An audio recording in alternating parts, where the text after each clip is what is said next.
কথা ও ছন্দে গল্পের আসরে সবাইকে স্বাগত। আজ শোনাব আশাপূর্ণা দেবীর লেখা একটি গল্প। গল্পের নাম ধার শোধ।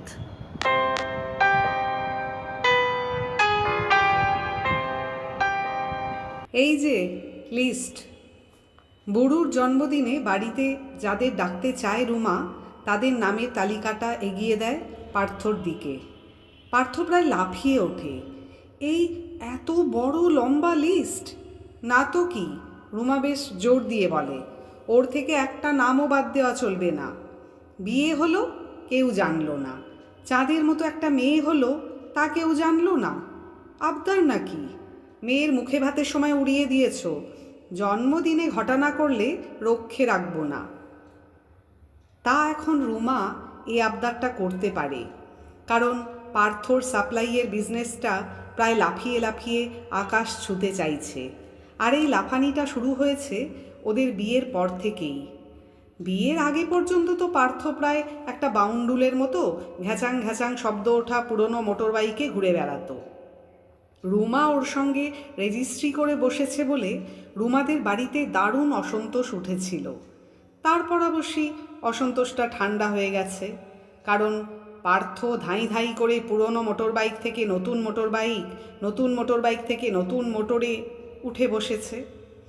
রুমা বলে, সব আমার পয়ে, বুঝলে? পার্থ বলে, বুঝলাম না, আমি মোলাম খেটে আর তুমি নেবে ক্রেডিট। তবু মনে মনে অবশ্য সেটাই মানে।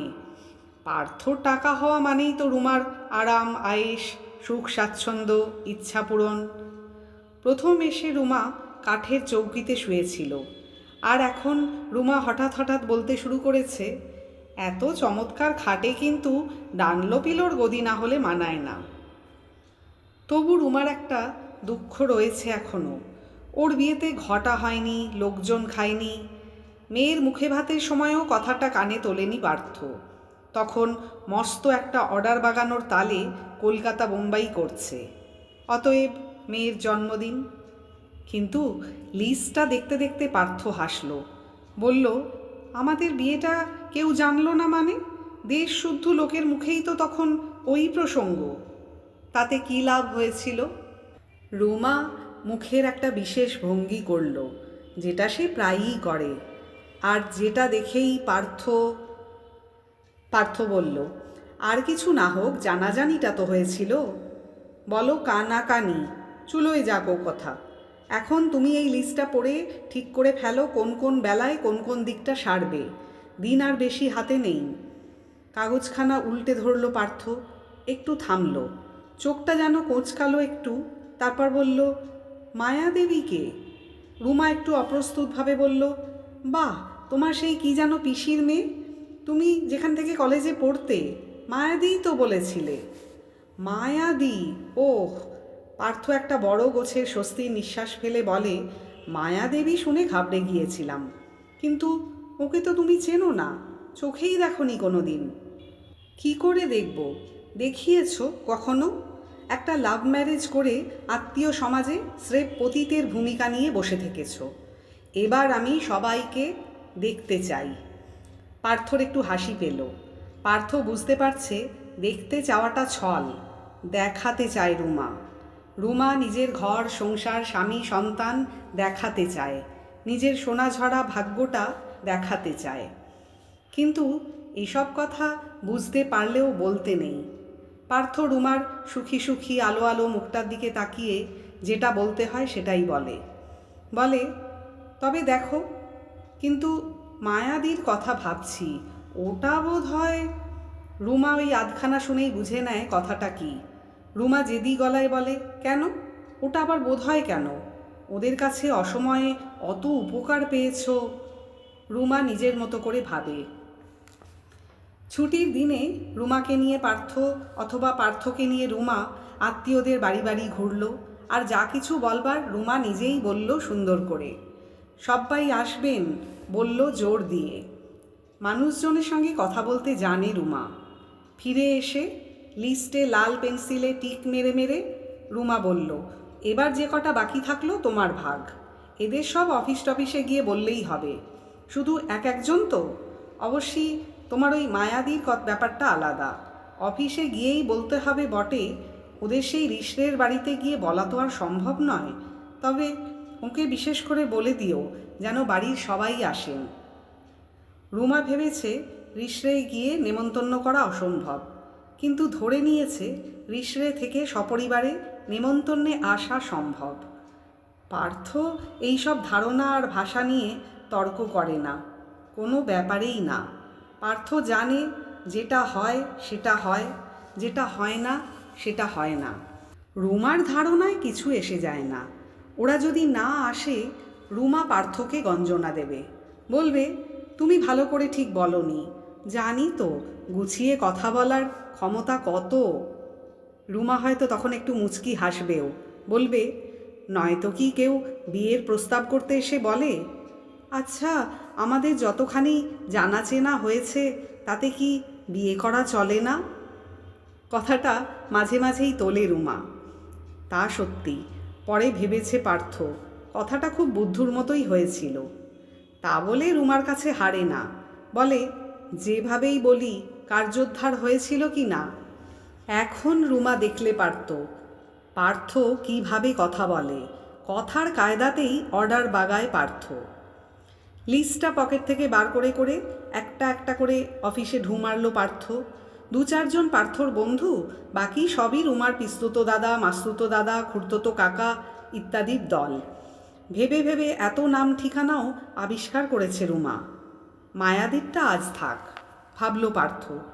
রিশরে গেলেই বা কেমন হয়? ফুলু পিসিমার রিশরার বাড়িতে খুব ঘটা করে কোজাগরি লক্ষ্মী পুজো হতো। সবাই যেত, বাড়ি ঝেঁটিয়ে, মায়ে ঝি চাকর। পার্থও যেত। ফুলু পিসিমার শ্বশুরবাড়ির কতজন যেন থাকতো সেখানে, কিন্তু তাতে কিছু এসে যেত না। বাড়িটা এত ছড়ানো ছিটানো, চারদিকে এত গাছপালা, কারোর সঙ্গে মুখোমুখি না করেও চালানো যেত। ইচ্ছে মতো ঘুরে বেড়াতো পার্থ 2 দিন।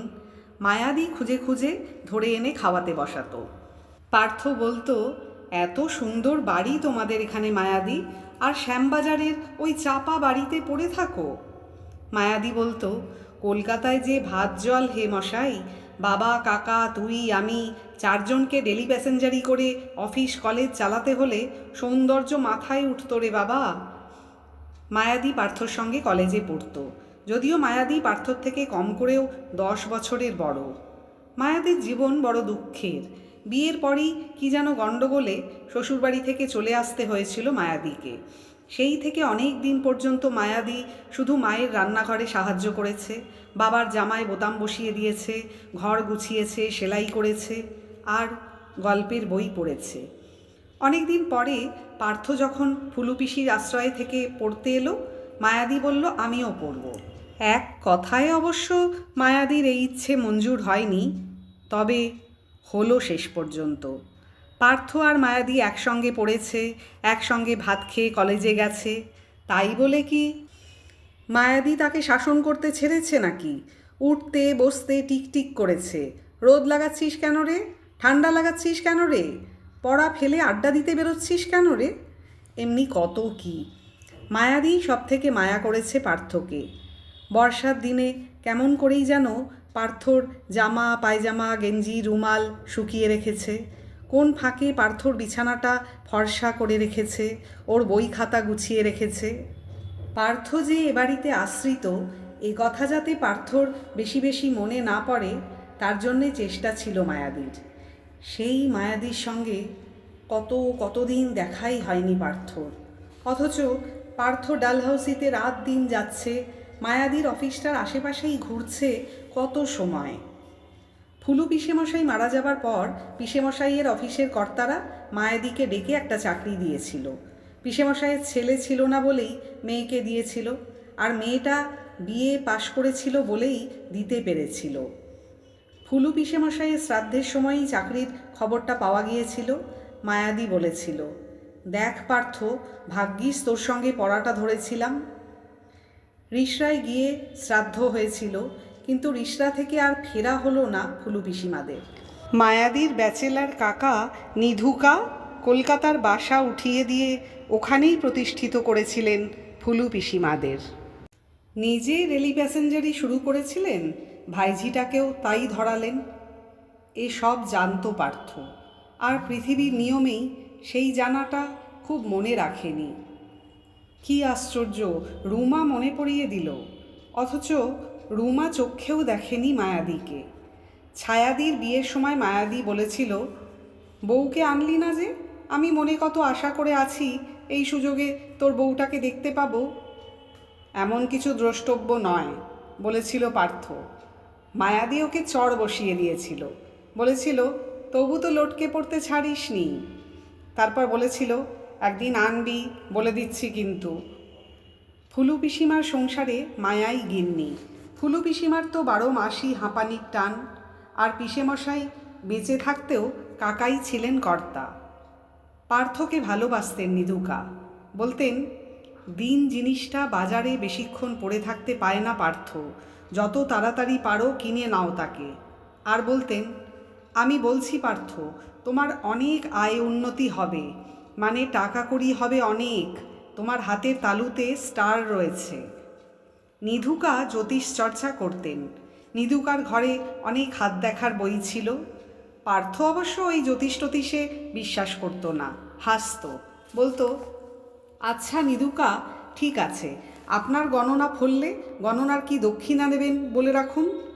নিধু কাকা বলতেন, এখন বলবো না, দেখি তুমি কি হলে সেই বুঝে। এখন কি পার্থ নিধুকার কাছে গিয়ে বলতে পারে না, নিধুকা আপনার ওই বইগুলো দেখছি একেবারে বোগাস নয়, এখন বলুন কি দক্ষিণা নেবেন? অথচ এত দিনের মধ্যে একদিনও মনে পড়েনি পার্থর নিধু কাকার বইগুলো নেহাত বোগাস ছিল না। মায়াদির অফিস থেকে বেরিয়ে নিধু কাকার অফিসে চলে গেলে হয়, তাই যাবে। পার্থর ছাপানো ভিজিটিং কার্ড আছে, তবু পার্থ একটু স্লিপে নাম লিখে পাঠিয়ে দিয়েছিল। মায়াদি বেয়ারাকে দিয়ে তাড়াতাড়ি চলে আসতে বলে নিজেই দরজার কাছে চলে এসেছে। মায়াদির মুখটা কতটা বদলে গেছে ঠিক সেই মুহূর্তে বোঝা গেল না, শুধু খুব যে হাসি হাসি সেটাই দেখতে পেল পার্থ। মায়াদি সেই হাসি মুখটা বাড়িয়ে বলল, আরে পার্থ, কি খবর, আয় আয়। এমনভাবে বলল মায়াদি যেন পার্থ কোনো অকৃতজ্ঞতা করেনি, যেন পার্থ প্রায় প্রায়ই আসে, খবর টবর নেয়। পার্থ বলে পড়ল, আর বলে উঠল, মায়াদি তোমার চুল এত পেকে গেল কেন?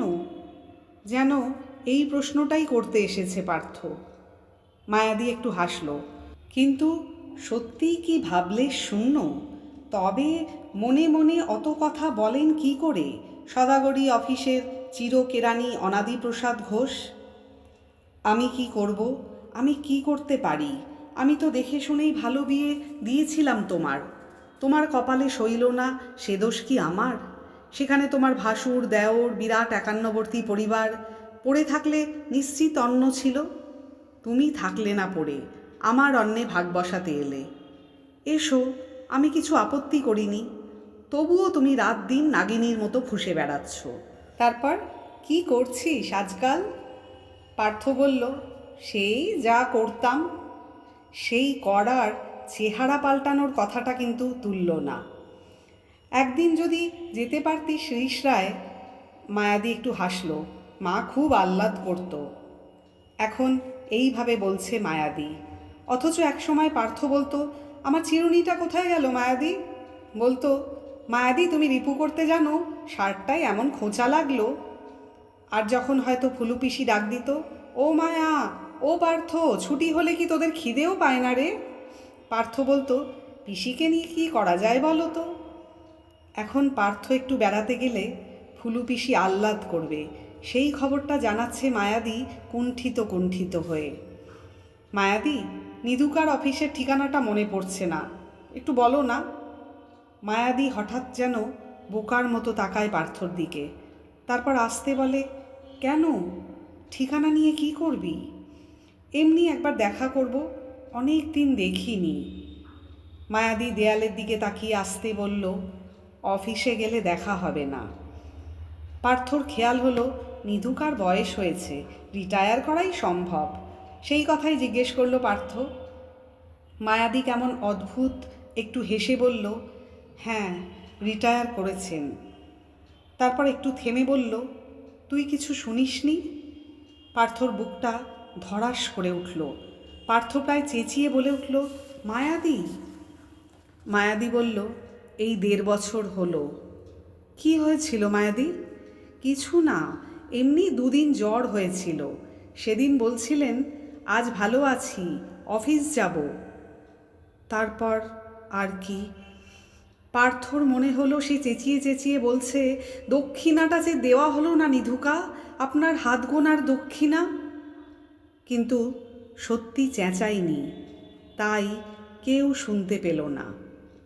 মায়াদি পার্থর নিচু করা মাথার দিকে চেয়ে নরম গলায় বলল, কাকা তোকে খুব ভালোবাসতেন। অথচ পার্থ 1.5 বছর ধরে জানে না নিধু কাকার অফিসে গেলে নিধু কাকার সঙ্গে দেখা হবে না, কোথাও গেলেই হবে না। সেই কোজাগরি পুজোর কথা মনে পড়ে পার্থ? কাকা বলতেন, নারকেল চিড়ে খা, আজকের রাত্রে নারকেল চিড়ে খেলে বুদ্ধি বাড়ে। পার্থর মনে পড়ছিল নারকেল চিড়ের সঙ্গে তালের আঁটির শ্বাস খেত তারা। শ্রাবণ ভাদ্রে যত তাল খাওয়া হতো তাদের আঁটিগুলো ছাদের কোণে জড়ো করে রাখা হতো, কল বেরোতো তাদের গা থেকে। ভুবন কাটারি দিয়ে দুখানা দুখানা করে দিত। এখন আর তাল খাওয়া হয় মায়াদি? আচমকা এই প্রশ্নে মায়াদি অবাক হলো। বলল, কেন খাওয়া হবে না, বাড়িতেই তো কত গাছ। কিন্তু তুই কেন এসেছিলি পার্থ?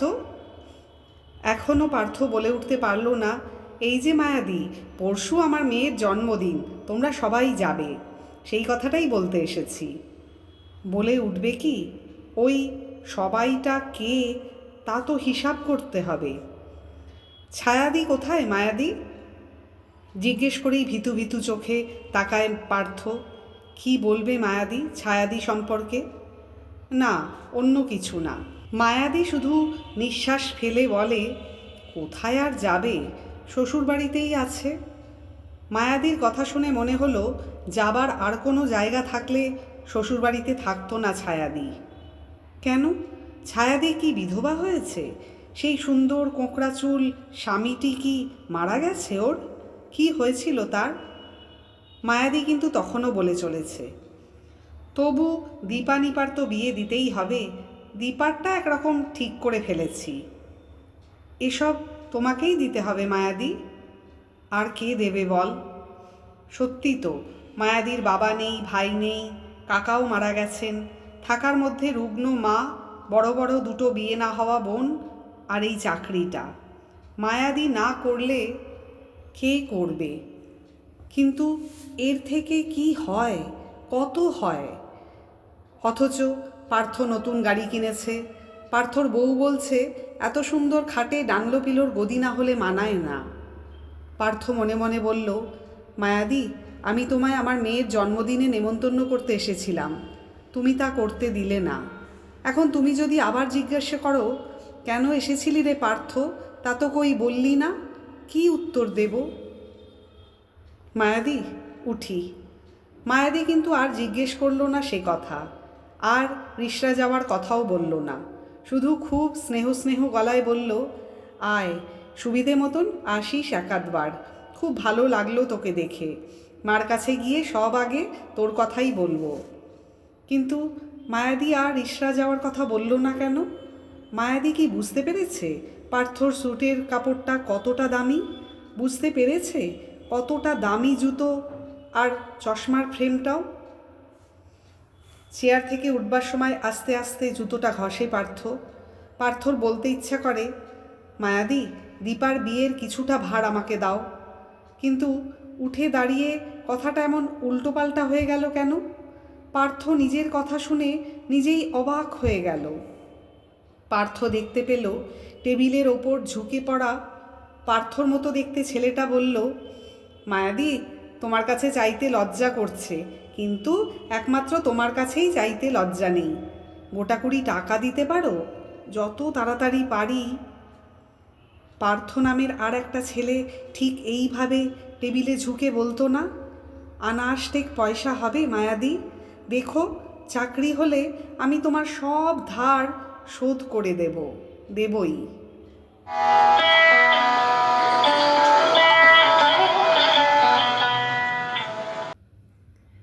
শেষ হলো আজকের গল্প। আমার গল্প পাঠ ভালো লাগলে লাইক করে প্রিয়জনদের শেয়ার করে দেবেন এবং ভিন্ন ভিন্ন স্বাদের গল্প নিয়মিত শোনার জন্য চ্যানেলটি সাবস্ক্রাইব করে সাথে থাকার অনুরোধ জানাই।